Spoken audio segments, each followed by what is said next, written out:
Hey, Mom. The diapers, the dishes, the nights that were rough, the multitasking and juggling, and the I'm not enough. No! The play dates, vacations, and the cheering on, last-minute art projects and high school proms, in the fights and I'm sorries, tight hugs and tears, the listening and holding and calming of fears, and the time you spent and the way you live, all of your love and the way you forgive. The years went so fast, but the days were so long. I don't know if you knew back then, Mom. You were raising a leader, a lover, a giver, a friend, someone willing to listen, advise, and defend.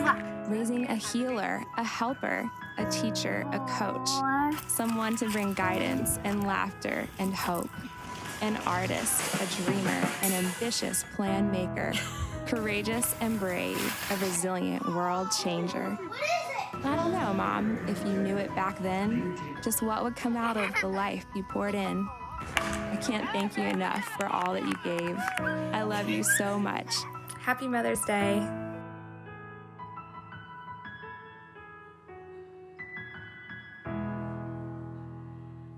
I don't know if you're like this, but I'm somebody who cries at commercials. So that's got me all kinds of emotional right now. So, it's great to have you here with us. And since I'm a mom, I also want to say to all of the mothers watching online or joining us at one of our locations, Happy Mother's Day. I hope your day is filled with all things joyful and beautiful.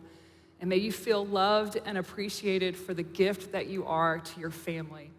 If you are joining us, and you're not a mom, you're everyone included, but if you're joining us, we've been in a series in which we've been looking at one of the most, if not the most, famous speeches ever given in the history of humanity. I mean, in the church, we've come to refer to this speech given by Jesus as the Sermon on the Mount. And even if you haven't been around church before, you've likely heard about some of the things Jesus said while giving this sermon. I mean, you just may not realize it was actually Jesus who said it. Things like, you are the light of the world, or love your enemies, or an eye for an eye, or that famous golden rule, do unto others what you would have them do unto you. That was all Jesus. So the first week of this series, David actually challenged all of us to read through the Sermon on the Mount once a day throughout the duration of this series. And so if you haven't been reading with us, it's not too late to join in. You can start today. It's just 111 Bible verses found in Matthew chapters 5 through 7. And it takes about 10 minutes to read through. And let me tell you, you can read through the Sermon on the Mount 1,000 times. And every time you do, you will end up learning something new. Something that if you begin to apply it, it will make you better at doing life and better at doing relationships. Now, I don't know about you, but that to me is worth 10 minutes of my time every single day. So, one of the keys to understanding the Sermon on the Mount is to begin with the knowledge that Jesus is a king. He's a king like no other. He's a king who stepped out of his kingdom, his heavenly kingdom, and invaded the world to bring us critical information about his kingdom. It's the kind of information that can transform our lives, that can set us free, that can give us access to his kingdom right now and bring us into the life that God means for us to live. And here we all are, 2,000 plus years after Jesus gave this sermon. And one of the things that to me is remarkable is that the words he spoke then are still just as poignant and relevant to us today. So, as we've already heard from previous weeks, and let me tell you, if you've missed any of those weeks, go check those out on our website. But as we've already heard, Jesus has already caused quite the stir with some of the things he said when he was giving this sermon. Things like, who's considered blessed in his kingdom? And what goes on inside of a person is really what matters, even if they never act on it. He's challenged us with how we should treat others and how we should love and respond to our enemies. And today, we're gonna read about some more uncensored, shocking statements Jesus made in this sermon. I mean, if you've been reading through this with us, you will know that Jesus is about to go uncensored 2.0. So if you have your Bibles, take out your Bibles or a device, go ahead and open them up to Matthew chapter 6, or grab a Bible from the seat in front of you and turn to page 737. I'm telling you, you're not gonna wanna miss what Jesus says here. It's fire. I mean, Jesus is about to drop some bombs. So we're gonna be reading quite a few verses out of this chapter, so I want you to hang with me as I read through this, and then we're gonna go back and we're gonna work through it together. So starting in Matthew chapter 6, verse 1, here's what Jesus says. He says, watch out. Okay, I'm gonna stop right there for a second. I know we didn't get very far. Watch out. So I gotta set this up for you. So other translations here use the word beware or be careful. Okay, this is something people say to other people when there is danger lurking around the corner. Parents, this is what you say to your kids when a ball bounces into a street and they are running after the ball. You yell, watch out. Why? Because there's danger in the street. You don't want your child to get hit by a car, so you warn them. In other words, there is something here that has the potential to take you out. That's the tone Jesus is using. Watch out. Don't let it sneak up on you. Be aware. Be careful. And what does he want us to watch out for? Well, this is what he says. He says, watch out. Don't do your good deeds publicly to be admired by others, for you will lose the reward from your Father in heaven. When you give to someone in need, don't do as the hypocrites do, blowing trumpets in the synagogues and streets to call attention to their acts of charity. I tell you the truth, they have received all the reward they will ever get. But when you give to someone in need, don't let your left hand know what your right hand is doing. Give your gifts in private, and your Father, who sees everything, will reward you. When you pray, don't be like the hypocrites, there's that name again, who love to pray publicly on street corners and in the synagogues where everyone can see them. I tell you the truth, that is all the reward they will ever get. But when you pray, go away by yourself, shut the door behind you, and pray to your Father in private. Then your Father who sees everything will reward you. When you pray, don't babble on and on as people of other religions do. They think their prayers are answered merely by repeating their words again and again. Don't be like them. Jump down to verse 16 here. It says, and when you fast, don't make it obvious as the hypocrites do, for they try to look miserable and disheveled so people will admire them for their fasting. I tell you the truth, that is the only reward they will ever get. But when you fast, comb your hair, wash your face, then no one will notice that you are fasting except your Father who knows what you do in private. And your Father who sees everything will reward you. Okay, there's a lot going on here. So let me break this down. Here's the aim of Jesus with these words. He warns us 3 times using 3 different illustrations: giving, prayer, and fasting. 3 things which are all good things to do. He warns us, don't do these things with the desire to be admired by others for doing them. Jesus isn't saying we should hide our good deeds. I mean, maybe that's appropriate sometimes, but that's not the point he's getting at here. It's not about being seen doing a good deed, but are we doing a good deed in order to be seen? That's the difference. This is all about the desire to be admired. Are you chasing approval, seeking approval, validation, or esteem from others? I mean, anybody ever struggle with that? I know I'm not the only one. I mean, if I ask you to raise your hands right now, I'm not gonna do that. But if I ask you for a show of hands for how many of us have struggled with seeking approval from time to time, a whole lot of us would raise our hands, and some of you would even raise your hands just so I would approve of you raising your hands. I mean, you know what it feels like to chase the approval of others, whether it's your parents, your dad or your mom, your coach, your boss, your coworkers, your spouse, the other parents at your kids' play dates, your social media followers. Some of us even apply this at a spiritual level. We are desperately wanting God to approve of us. I mean, this applies to all of us at some level. Why? Because it's natural for us to want to know that we are approved of. It feels good to know that we are noticed and admired, to know that we belong, that we have what it takes, that we have influence. I mean, moms, since it's Mother's Day, let me ask you this. How often do your kids come up to you to see if you are approving of what they are doing? Hey, Mom, watch this. I mean, I get it all the time. I see it in my kids all the time. In fact, my 5-year-old daughter, Reese, just started playing soccer a couple of weeks ago, and when she's out on the soccer field, most of the time, she's not looking where she's running or where the ball is going. Do you know where she's looking?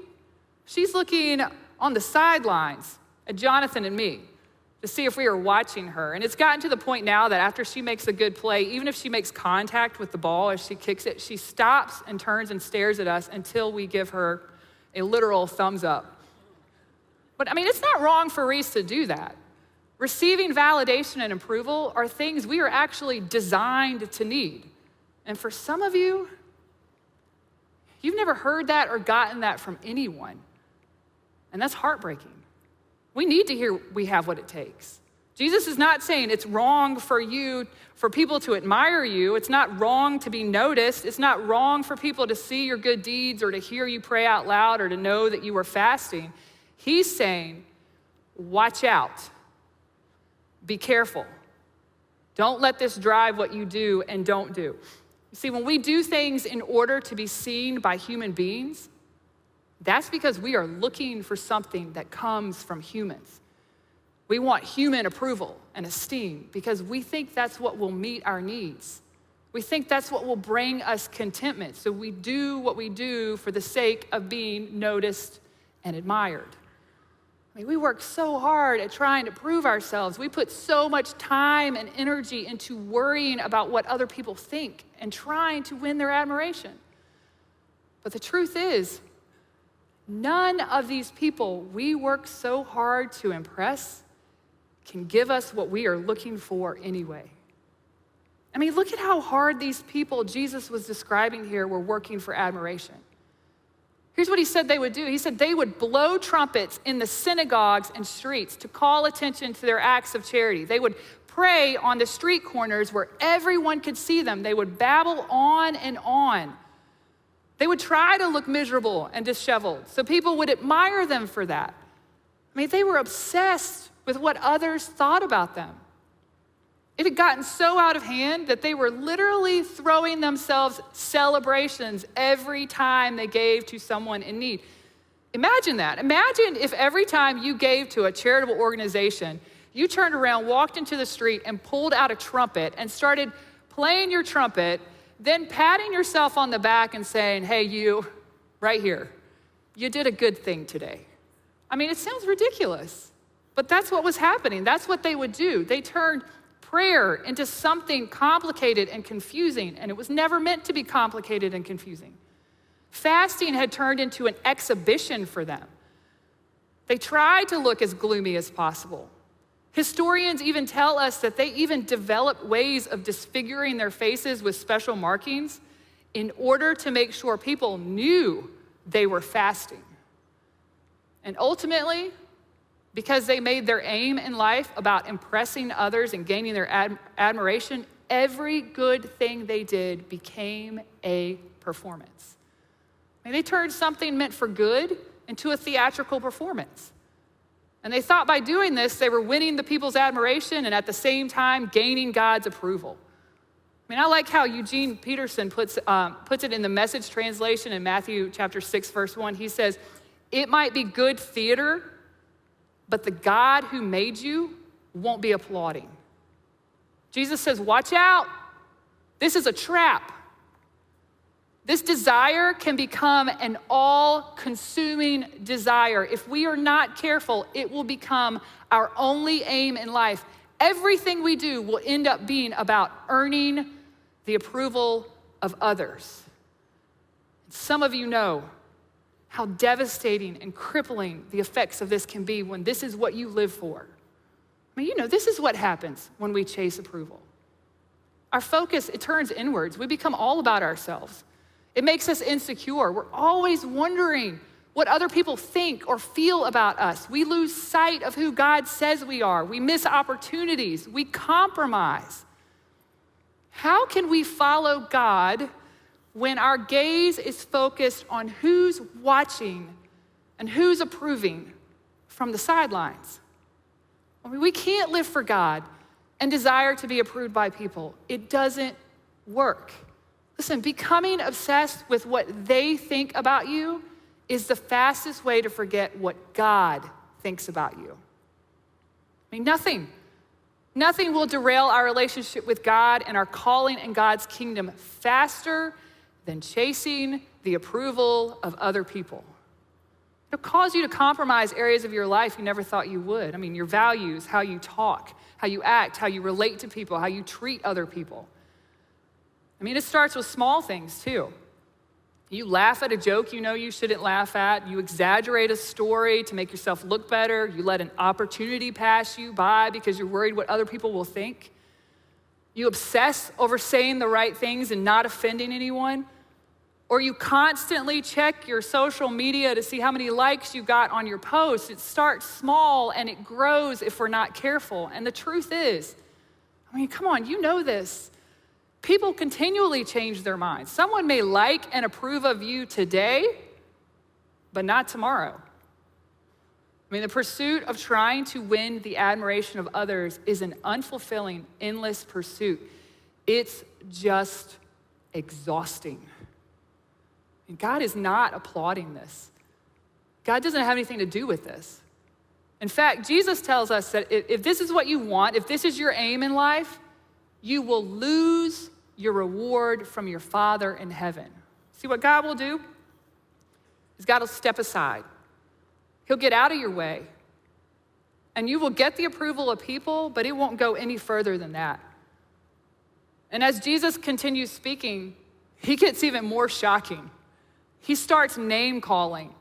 He says, those whose intent is to impress others, whose aim is to impress others with their good deeds, do you know what they are? They're hypocrites. I mean, this is a jaw-dropping moment for the people listening here. When Jesus says this word hypocrite, okay, understand that this word is a Greek word that refers to an actor on a theatrical stage. It's to one who wears a mask and knowingly practices deceit. That was the actor's job, to convince the audience they were someone they were not. They were performance artists. So Jesus took this theatrical term. He was the first one in all of history to do this. He pulled it out of the theater and he applied it to these religious leaders who were performing, knowingly practicing deceit so that others would admire them. I mean, with that one word, Jesus called them out as imposters. They were pretending to live for God. Jesus says, be careful, watch out, don't become like this. Don't be a hypocrite, or your good deeds will be worthless. I mean, we can't live for God and seek the approval of people. It won't bring us the life and freedom we long for, and it certainly doesn't earn God's approval. I mean, if you've ever struggled with this, or you are struggling right now with feeling like you have to impress others, or you have to prove yourself, or perform so people will like you, or pose to fit in, or you've spent way too much time worrying about what other people think, I've got good news for you. You can get off the merry-go-round of living for the approval of others. According to Jesus, we can live free from this. We can interrupt this desire before it grabs a hold of us and consumes us, and we become like the hypocrites. So if you want to step into that freedom, if you want to step into the life that Jesus offers so that you can become fully who he created you to be without worrying about what other people think, Jesus actually tells us how. And here's what Jesus says you can do to make that happen. He says, make it private. Jesus said, give your gifts in private, pray in private, fast in private, and your Father who sees everything will reward you. I mean, this applies to all we do, not just giving helping others, or praying. If you're tempted to do this so that others will approve of you, make what you do private. That doesn't mean you can't share with people what you do and that it always has to be done in private, but if you are tempted to perform or pose for others, then make what you do private. That's the cure for it. So private, in fact, that your left hand won't even know what your right hand is doing. Jesus said, don't let your left hand know what your right hand is doing. That's a confusing statement. Have you ever thought about that? It's impossible for your left hand not to know what your right hand is doing unless you've gotten so used to doing good without anyone noticing that it becomes part of the natural overflow of your life. In other words, live in such a way that you do these good things without even thinking about them. That's how our left hand won't know what our right hand is doing. So if you want freedom from chasing approval, make it private.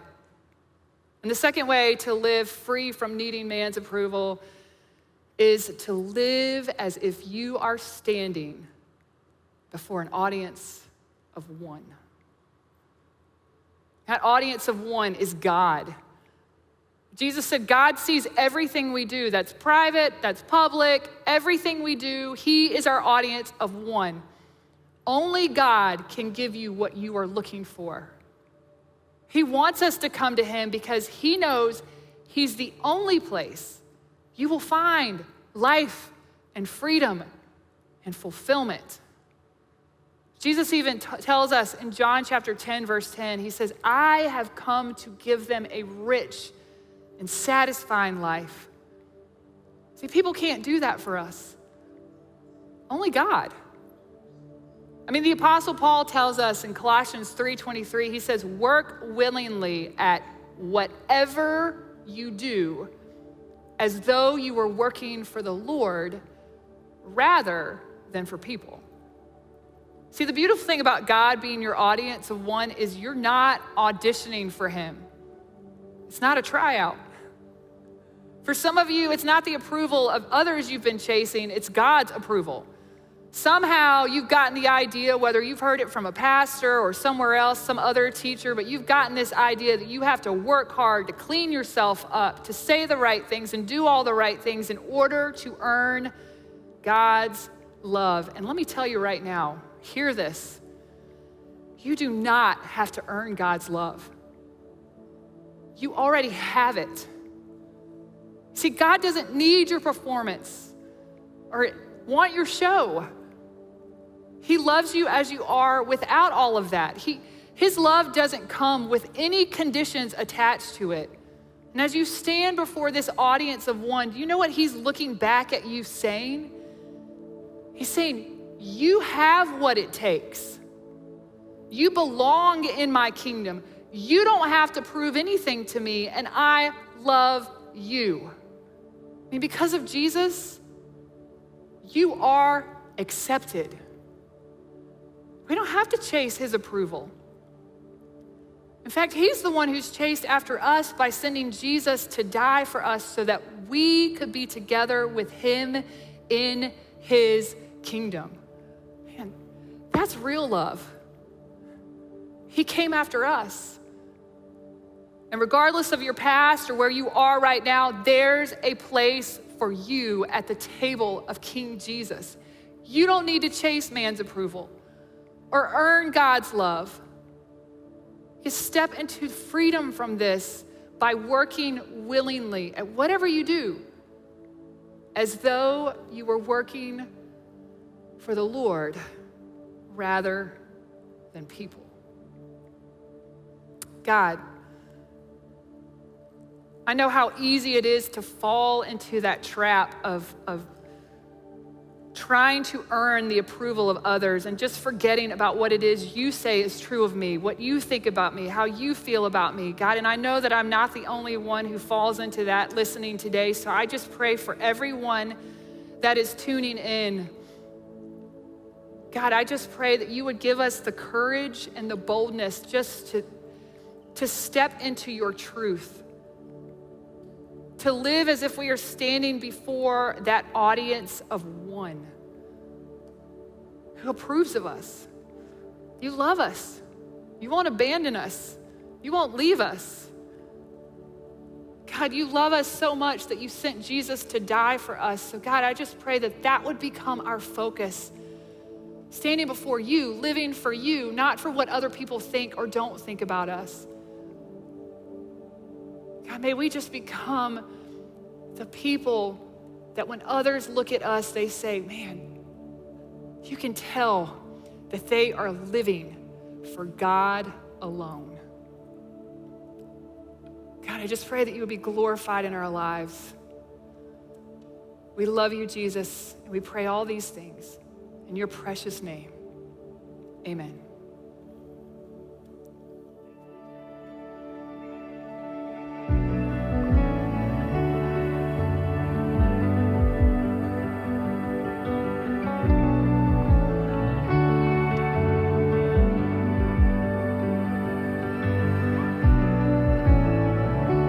Would you stand and sing this with us if you're in one of our rooms?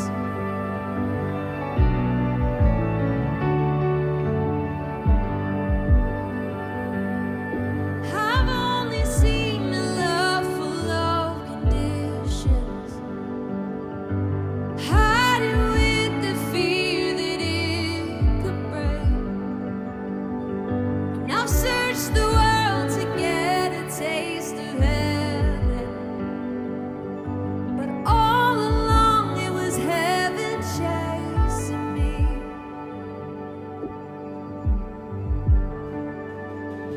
Your love is the real thing.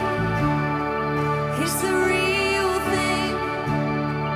It's the air I breathe. Your love, it's got a hold on me, and it's holding me. It is everything. It's the real thing. It's the real thing.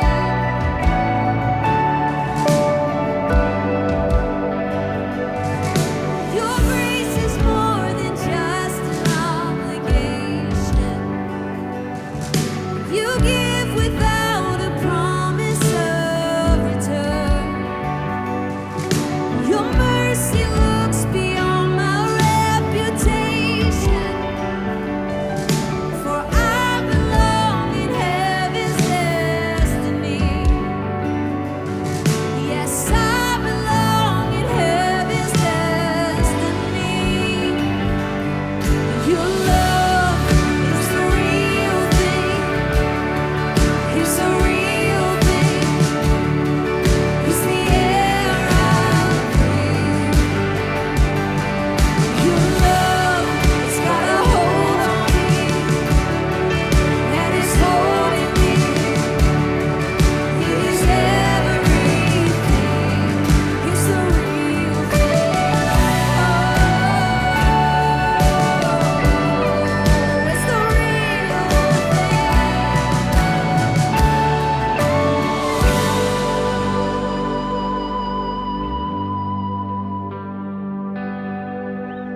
I can't outrun it. I can't explain it. I don't deserve it. Jesus, your love for me, it's not complacent. It's always chasing. It won't abandon. Jesus, your love for me, it's not disappointing. No, won't leave me wanting. It's overwhelming. Jesus, your love for me. I know I need it. Yeah, I know it's worth it. The cross, it proves it.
You can make it your goal, your aim, starting today to live as if you were standing before an audience of one. And God won't ever leave you guessing where you stand with him. His love is not complacent. It won't abandon you. It won't disappoint you. He will always be there cheering you on. So if you want some help navigating any of this in your life or anything else you may be dealing with, a great way to do that is to start with prayer. And if you're joining us online, the chat will remain open for you to pray with someone, or if you are at one of our locations today, there are people down in the front of each of our auditoriums who would love to talk and pray with you. So LCBC, may the Lord bless and protect you. May the Lord smile on you and be gracious to you. May the Lord show you his favor and give you his peace. Thanks for being here. We'll see you next week.